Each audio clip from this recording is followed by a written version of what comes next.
ao Grupo Marcos, eu sou o Carlos Luiz. Oi, gente, eu sou a Vitória. Hoje nós estamos, graças a Deus, no encontro 10 do módulo Cristo.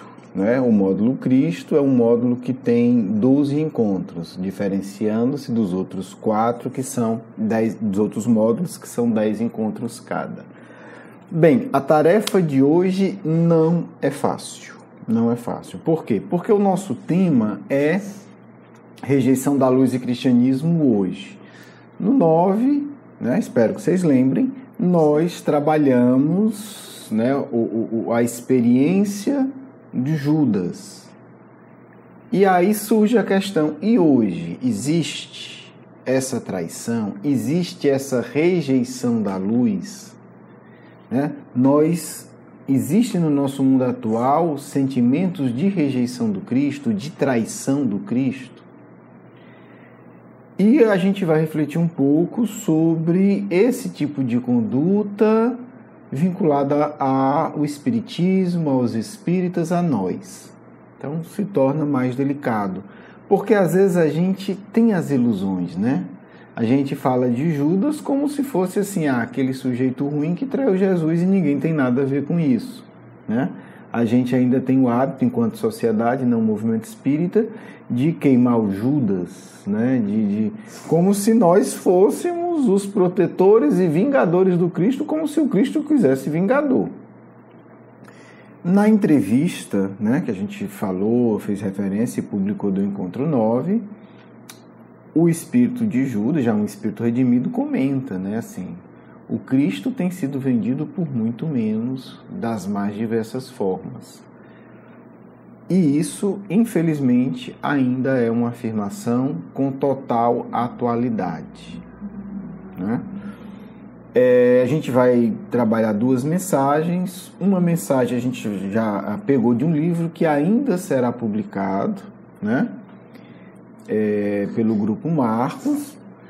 E, na verdade, são 3 livros, é uma série que se chama Depoimentos. A gente pegou um pequeno depoimento dessa série, né? São 3 livros que são formados de diversos depoimentos, tá certo? Esse depoimento é do livro 1, é uma série de 3 livros, esse depoimento é do livro 1. Bem, não é uma grande história no sentido de que traga novidade, mas talvez a grandeza dela seja fazer a gente olhar para coisas cotidianas, né? O Espírito não assina, não diz nome, e, sendo honesto, não interessa. A gente não está aqui para julgar ninguém.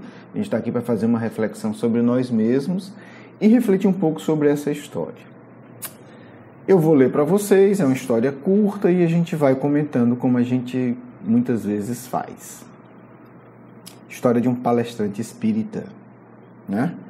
Ele começa assim: queria eu hoje falar de flores e glórias. Quanta coisa sonhei que encontraria no além ao viver meu desencarne.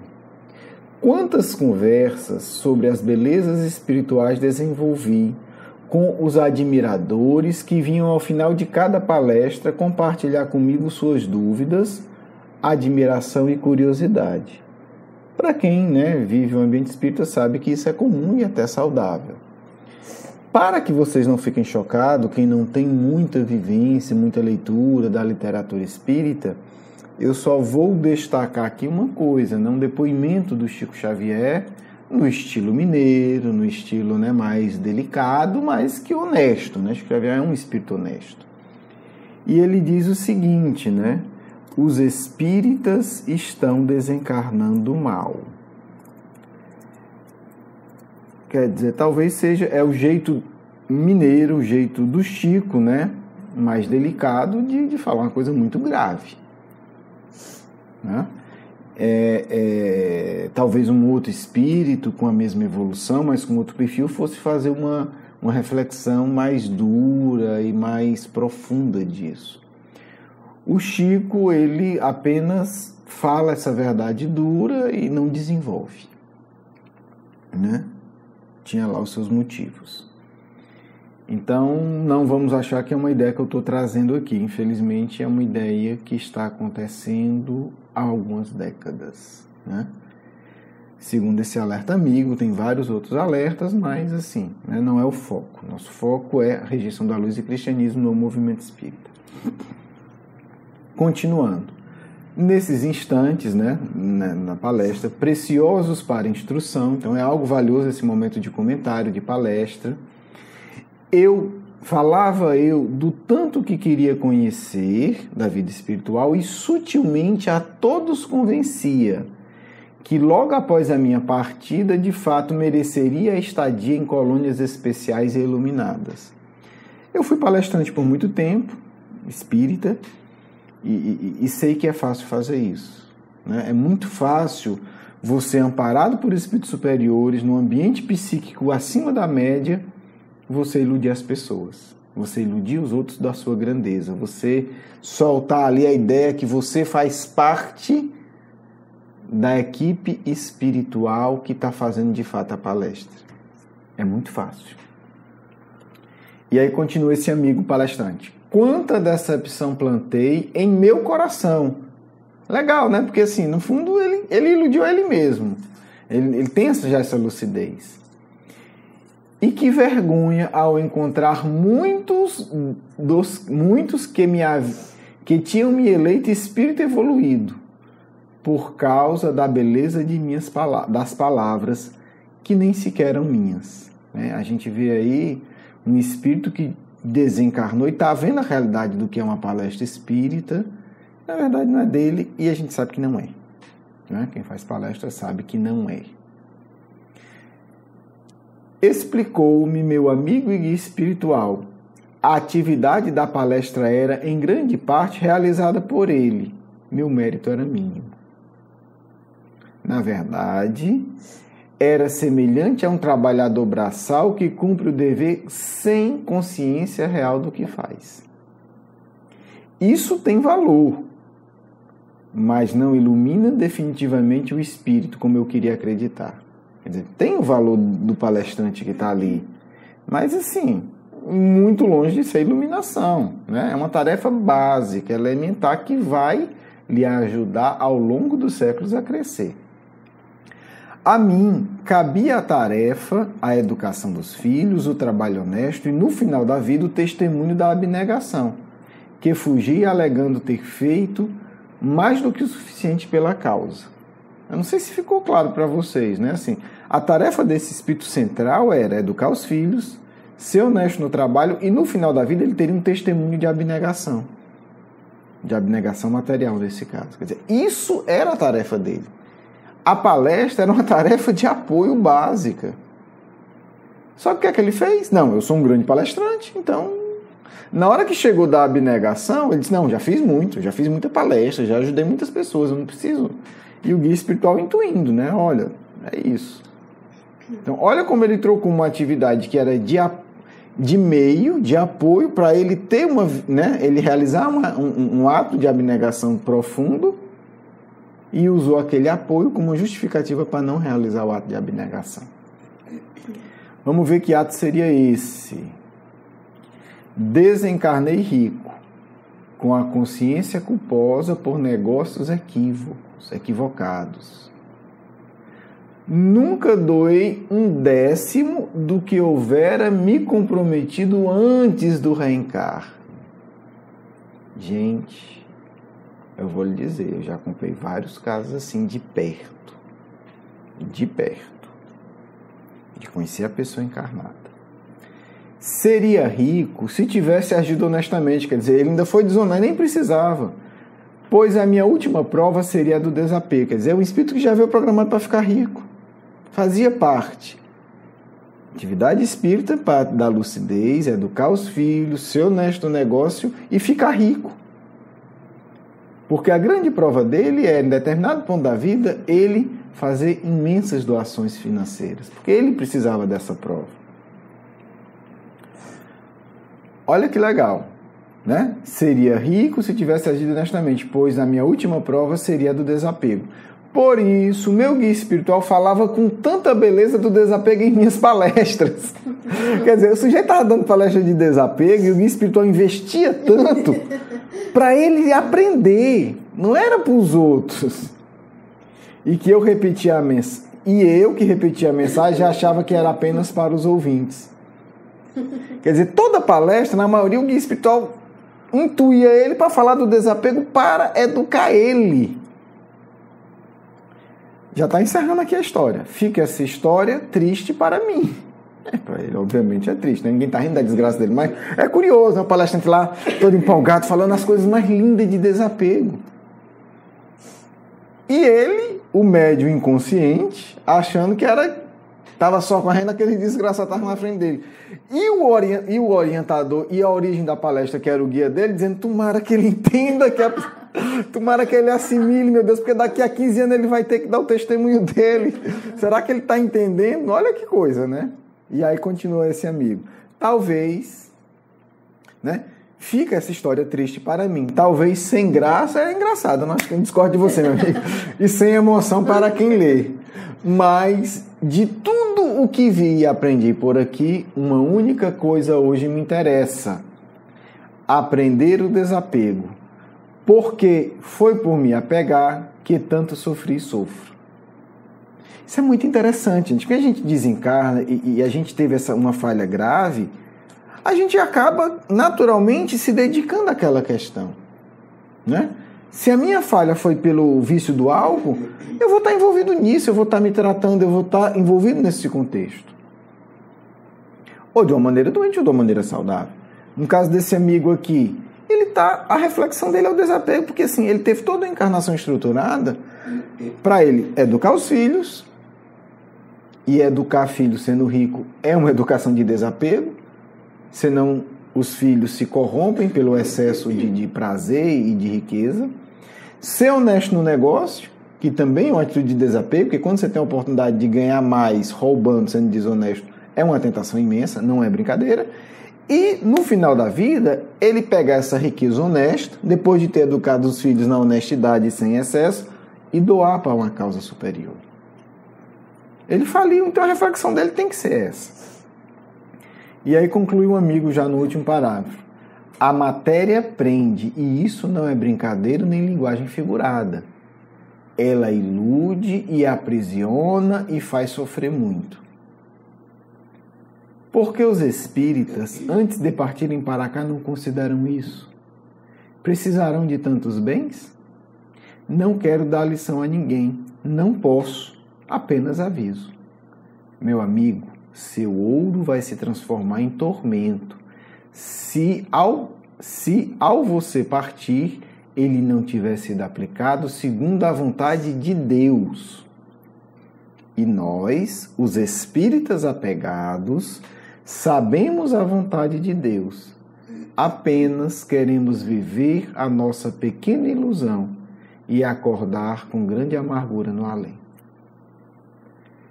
Essa mensagem eu acho que tem muito a ver, né? Foi psicografada há vários anos antes, mas tem muito a ver com o encontro passado do Judas, porque no fundo o que o Judas queria, ele sabia a vontade de Deus, mas ele queria viver a vontade dele, né? Então é uma reflexão que também não é só para palestrante espírita, esse é um caso específico, mas é uma reflexão para todos nós, né? E em particular para nós espíritas, porque a gente sabe que tudo que a gente tem hoje de recurso material, de recurso de tempo, de recurso intelectual, é algo que deve ser aplicado segundo a vontade de Deus. Essa é a reflexão, né? Mas é como ele coloca aqui, nós os espíritas apegados, muitas vezes queremos viver a nossa... Assim, eu acho que esse espírito, ele escolheu muito bem as palavras, né? Nossa pequena ilusão. Por que pequena? Porque, meu amigo, queira ou não, a vida é muito breve. O tempo na Terra passa muito rápido. Muito. Eu ainda não encontrei ninguém que me dissesse o contrário. É impressionante. Você conversa com as pessoas e todo mundo, nossa, o ano já acabou, nossa, já está começando outro. Meu Deus, quando eu me dei conta, né, já tinham passado tantos anos daquele acontecimento. Então, a palavra pequena ilusão aqui é muito bem empregada na pequena ilusão do decorrer da Terra e da própria ilusão, porque é tudo tão pequeno. Né? A riqueza na Terra é algo tão pequeno, a nossa grandeza social é algo tão insignificante, por mais famoso que a gente seja. Mas, né, a gente dorme na pequena ilusão e acorda na grande amargura no além. Como esse amigo aqui viveu e generosamente compartilhou conosco essa história. Que reflexões o Emmanuel traz sobre isso? Né? Há um outro texto também que eu acho que casa perfeitamente quando o Emmanuel comenta um pequeno trecho do Apocalipse, porque a gente não pode cair na ilusão de que Deus nos quer miseráveis. Não é isso que Deus quer. Deus quer que a gente adquira ouro, Deus quer que a gente adquira riqueza. Vamos ver aqui o que a Emmanuel diz sobre isso, né? A partir de uma frase muito interessante do Apocalipse. Né? A frase está no Apocalipse 8:18. Aconselho-te que de mim compres ouro. Olha que coisa interessante. Né? Possivelmente o Cristo falando para João, mas falando para a humanidade. Aconselho-te de que de mim compres ouro, provado no fogo, para que te enriqueças. Então o Espiritismo não vem pregar um desapego burro, eu vou ficar miserável. Não, esse Espírito aqui, ele tinha que ficar rico. Porque ele precisava viver o desapego, então ele tinha que trabalhar muito, tinha que ganhar muito dinheiro e tinha que se enriquecer. Né? Olha como a visão espírita ela é mais sofisticada, ela tem mais nuances, ela vê as coisas de uma forma muito mais específica. Cada um na sua prova, meu amigo. Cada um na sua prova. A atividade desse espírito, por exemplo, era ser palestrante. Ele não era uma pessoa grandemente dedicada ao espiritismo. Né? Pelo contexto a gente sabe disso. Né? Ele tinha muitas atividades materiais, até para poder ficar rico. Então ele era um palestrante, quer dizer, ele não dedicava a metade do tempo da vida dele ao espiritismo. Né? Na verdade, o que a gente vê é que essa atividade espírita dele era muito mais um apoio para ele. Né? As palestras que ele fazia era a forma do guia espiritual aconselhá-lo. Porque a grande prova dele era depois ter se desfeito dessa riqueza de uma maneira sábia. Então, cada um na sua especificidade. Né? O Espiritismo não tem uma... todo mundo tem que fazer isso. Não, qual é o seu planejamento? Qual é a sua necessidade emocional? Mas, no geral, né, pelo Apocalipse aqui, a gente vai ler agora, é para a gente se enriquecer. Aconselho-te que de mim compres ouro provado no fogo, para que te enriqueças. Vamos lá. O que é que o Emmanuel comenta agora? Sempre vulgares as aquisições de custo fácil. Eu vou resumir, gente, para não ficar longo demais. Eu já li muito agora. Nada difícil o homem comum perseguir possibilidades financeiras, quer dizer. É o certo. Tem mil interesses para atingir fins inferiores. Entretanto, os que adotam a semelhante regra desconhecem o caráter sagrado do mais humilde patrimônio que está às mãos. Quer dizer, então ele vai dizer assim, o que é o mais comum? É o homem perseguir possibilidade financeira para finalidades inferiores. Essas pessoas não têm a menor noção do que tem nas mãos e acabam abusando do que possuem. Esse é o quadro geral da Terra. Aí continua Emmanuel, a recomendação divina é suficientemente clara para que o homem se enriqueça do ouro. Mas de que ouro? O ouro provado no fogo. Então não é qualquer ouro, é um ouro provado no fogo. A fortuna essa que procede das mãos generosas do Altíssimo.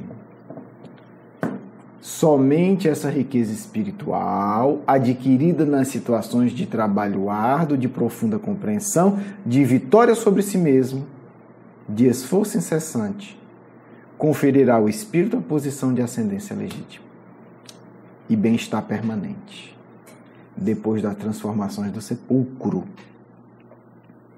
Enfim, se o ouro físico vai servir para você adquirir o ouro provado no fogo, o tesouro espiritual, ótimo. Porque no final das contas o que importa é o ouro espiritual. Se você vai ter muito ouro físico e usou para adquirir ouro espiritual, excelente. Se você não teve, mas você adquiriu ouro espiritual, também excelente. A questão é, o que é que você vai colher depois do seu desencarne? Porque a gente vive aflito, e aí é a minha reflexão já final. A gente vive aflito pelas conquistas materiais.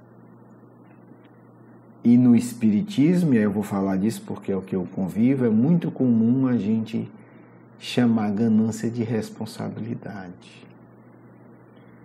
Não porque é o meu emprego, mas é um emprego que está a serviço de quê? A sua dedicação extrema é zelo, é responsabilidade ou é ganância? Ou é um excesso de dinheiro para ter um excesso de lazer?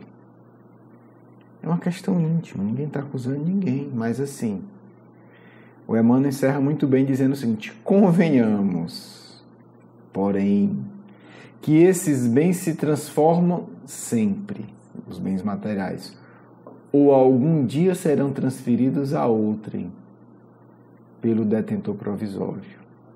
Tudo que a gente conquistar, meu amigo, é provisório. Tudo.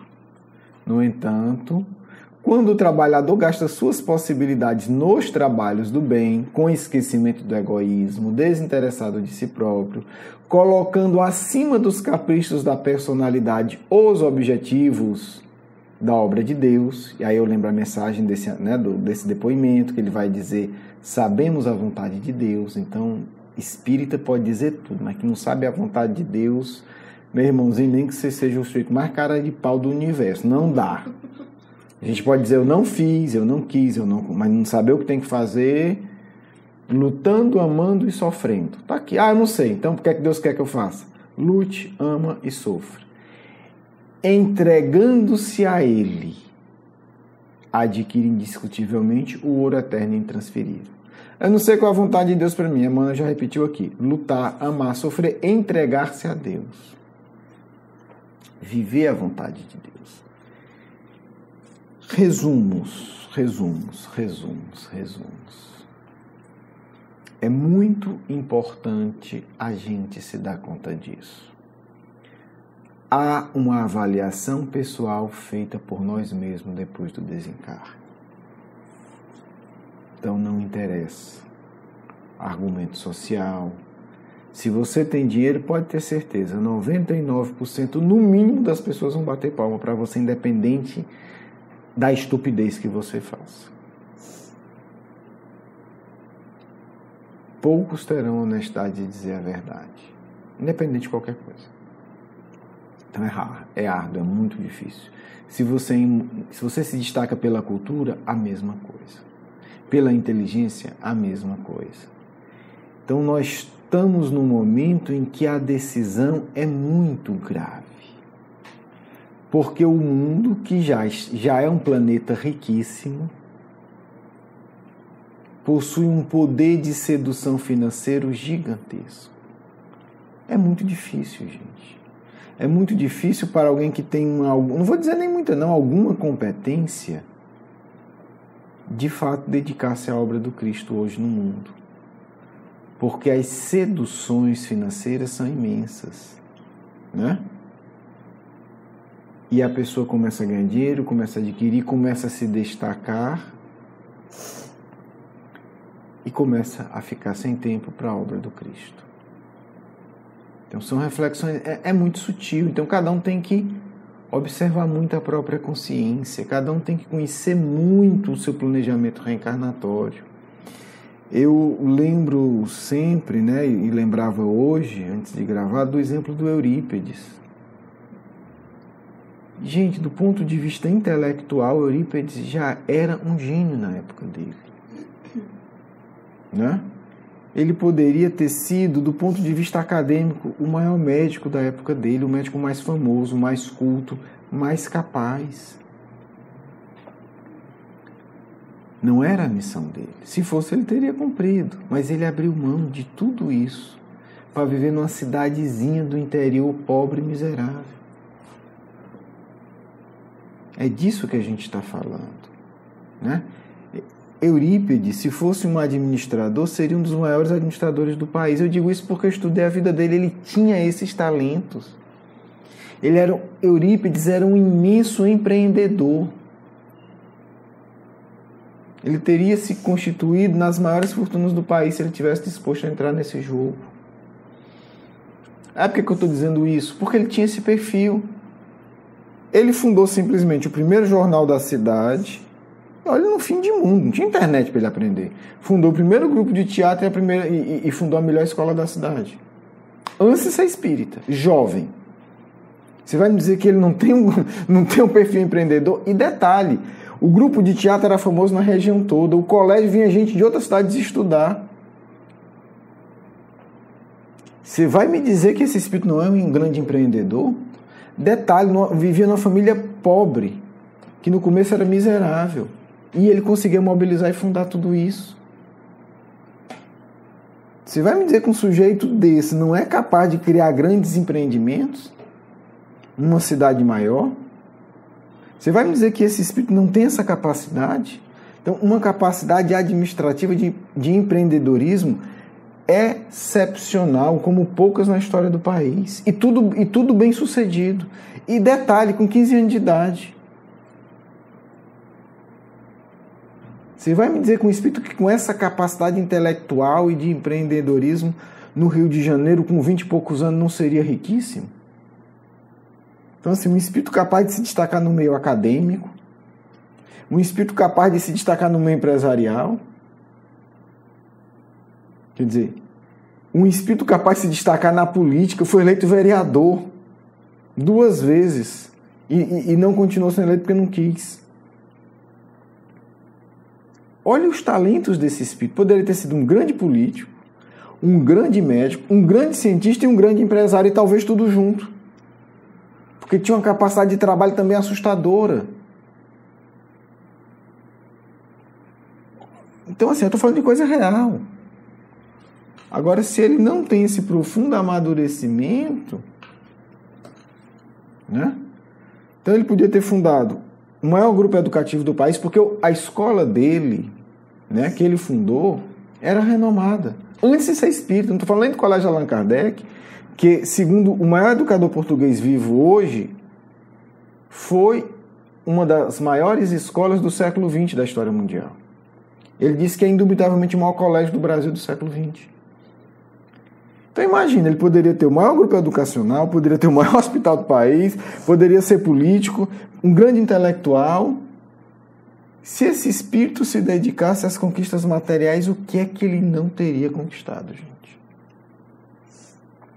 E detalhe, ainda dormia pouco.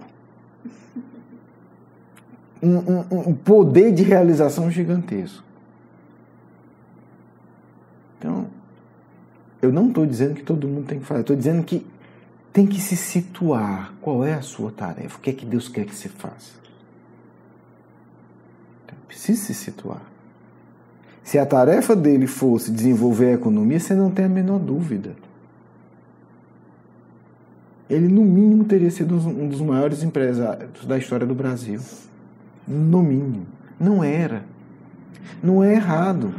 Nós temos aí o exemplo do Barão de Maiaca, que foi um missionário nessa área. A questão é, como coloca Emmanuel muito bem, estou disposto a lutar, a amar e sofrer, entregando-me à vontade de Deus? Espírito que a gente leu o depoimento, ele não estava errado em ser empresário, mas ele deveria ter sido honesto e escutado as palestras que ele deu. Cada um. Mas o que a gente percebe é que nós espíritas não estamos atentos à nossa tarefa. Aparece a oportunidade de ganhar dinheiro, a gente se atira. Quantos amigos eu não conheço que viveram isso. Que a pessoa é talentosa, começa a aparecer várias propostas profissionais que os espíritos dizem não é o seu caminho. E o indivíduo se atira e fica rico. E depois, na desgraça. Família, enfim, várias questões aí. Então, é muito grave, porque muitas vezes a gente vem com uma série de talentos e a gente diz, nessa encarnação, eu quero botar os meus talentos intelectuais e administrativos, seja o que for, a serviço do Cristo. Só que vem as propostas do mundo e a gente cai tontamente, gente. E aí, assim, desculpe falar nisso, né? Mas com toda essa capacidade, é triste ver o quanto nós somos ainda infantis e tolos ante as propostas do mundo. Né? Como a gente é facilmente desviado com propostas sutis e a gente cai nas armadilhas e não se dá conta. E acha que está crescendo e está distanciando do Cristo. Isso ocorre com todos os espíritos dedicados a essas tentações.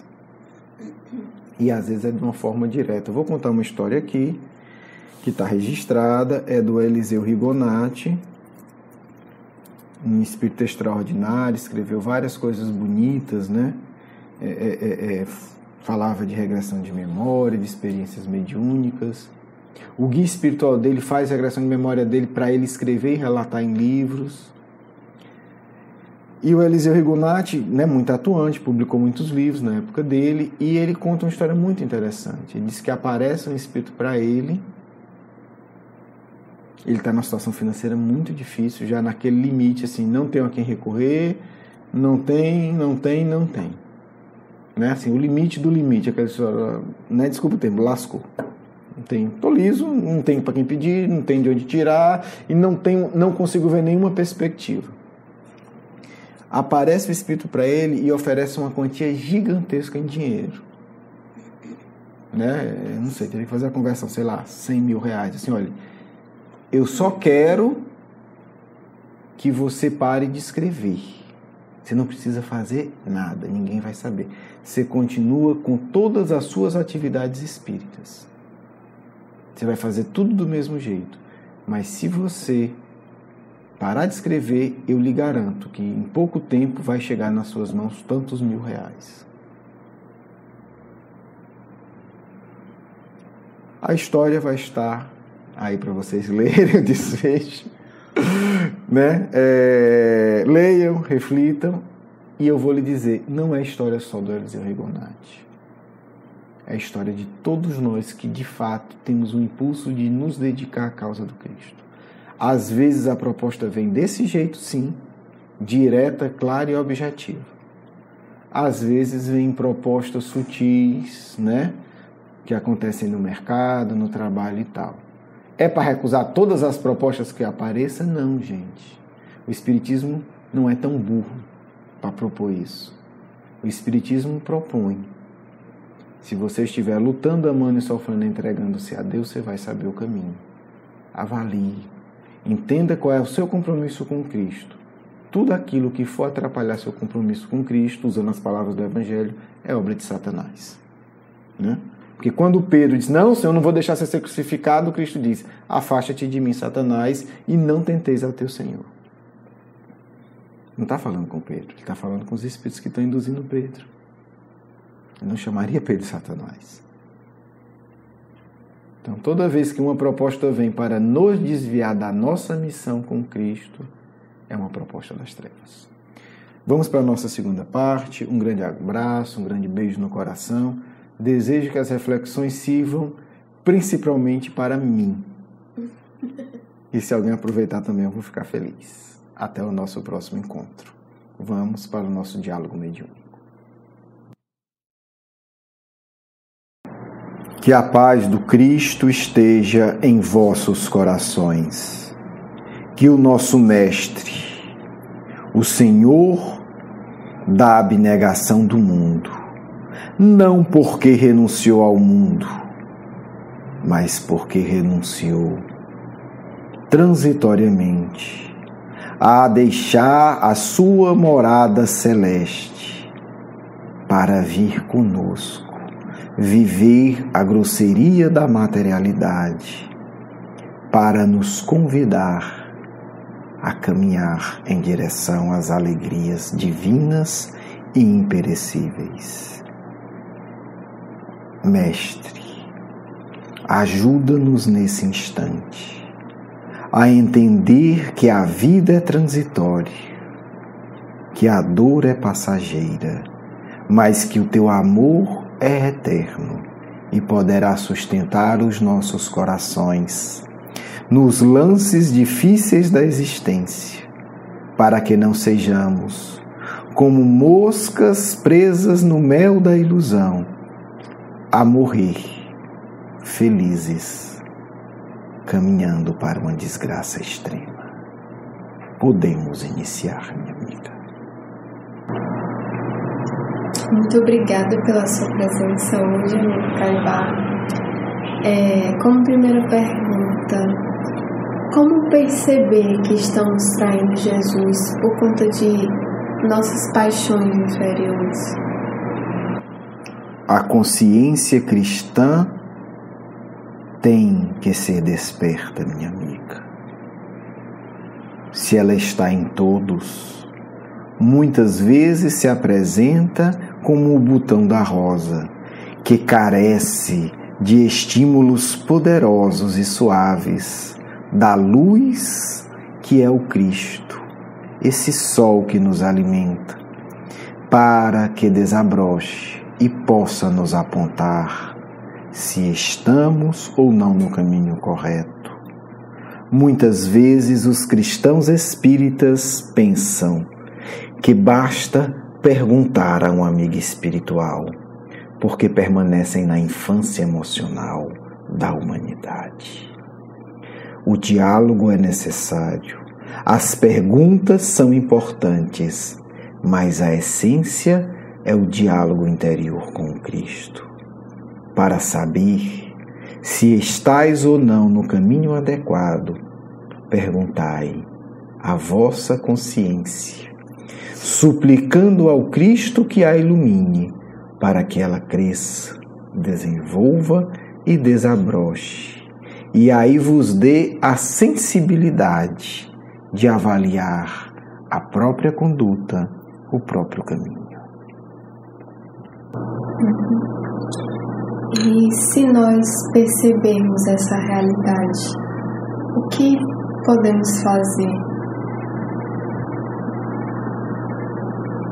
Façais como o amigo aqui presente, que solicita que eu relembre a sua história, Herculano Pires, porque pede o amigo que sua história seja contada, para que os espíritas entendam a sutileza do desvio que as trevas podem armar para o caminho de qualquer um. Entretanto, me afastarei para que esse amigo conte a própria história, que será uma lição extraordinária para todos vocês.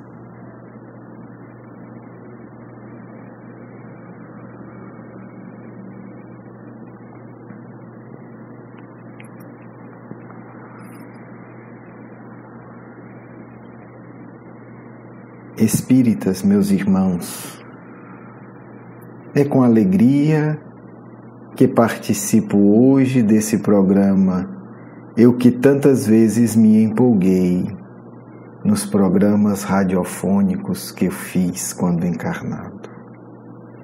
A história que quero contar é bastante curiosa. Empolgado com as minhas atividades, sempre me questionava se não seria melhor ter mais tempo, mais sossego, porque minha casa era sempre muito movimentada, pelo tanto de familiares, agregados e também pelos irmãos do movimento espírita.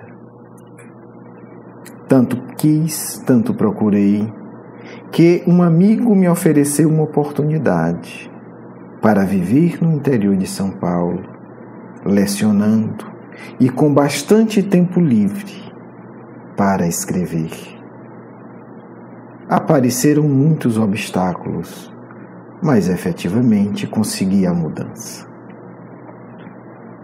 E pasmem, meus amigos, eu nada conseguia escrever. Como que um bloqueio se apossara de mim, coisa que nunca tinha vivido. E comecei a me questionar o que estaria ocorrendo. Até que, através de uma médio de forma inesperada, o meu amigo Caibá me alertou. Era necessário voltar para a capital paulista. Ali era o local ideal para a minha produção. Ali, enfrentando inclusive as duras dificuldades materiais, é que eu conseguiria realizar minha tarefa. Naturalmente, pensei e ponderei. Reuni a família. Precisávamos discutir aquele assunto. Talvez fosse uma cilada, talvez não fosse. Mas o generoso amigo me envia uma outra mensagem através de Francisco Xavier. Não tive mais dúvidas. Deveria voltar e, graças a Deus, não tínhamos vendido a nossa casa. Voltamos imediatamente. E eu me dei conta que as inúmeras dificuldades para realizar a mudança eram intervenções do meu guia espiritual, para que eu não me desviasse. Essa é a história que já está no mundo. Mas eu quero comentar um pouco os bastidores espirituais desse lance da minha existência, que, se não tem um valor histórico, tem um valor de experiência pessoal.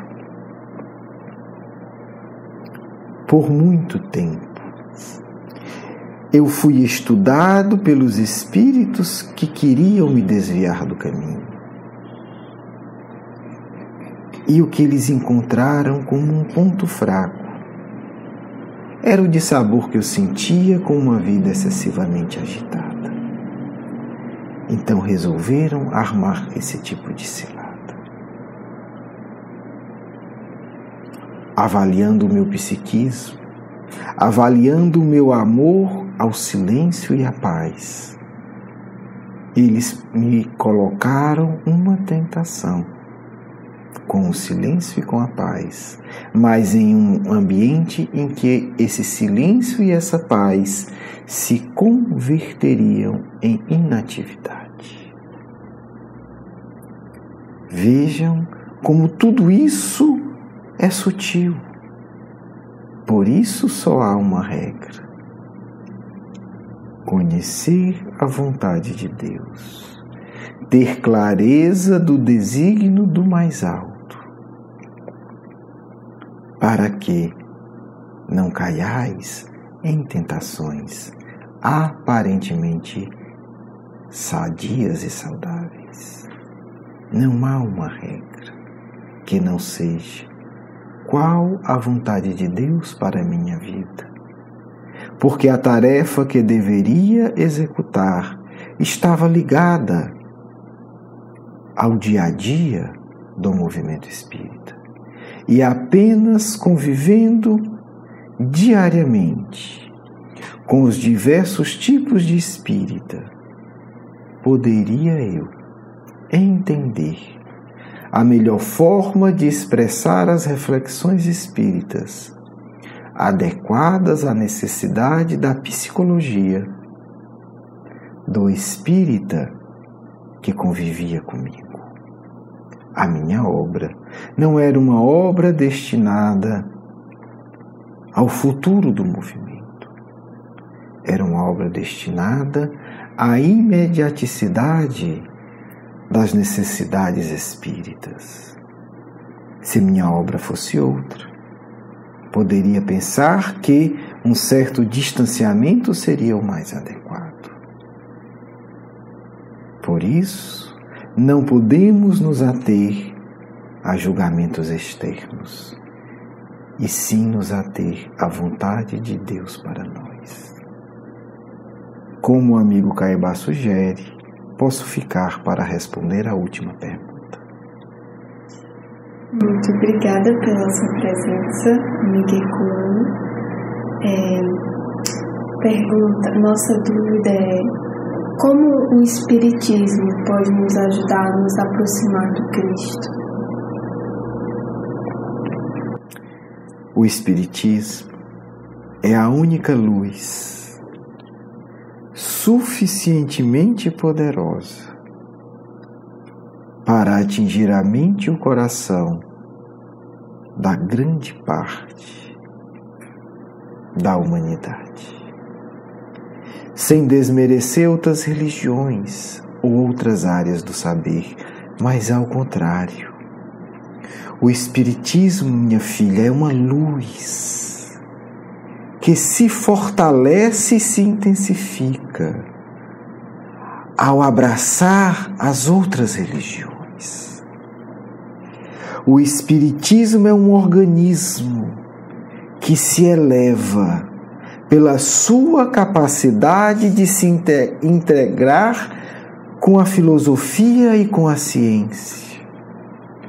O Espiritismo é uma proposta cultural tão grandiosa que é capaz de interagir e de amar, e de extrair o valor de todas as culturas que existem hoje no planeta.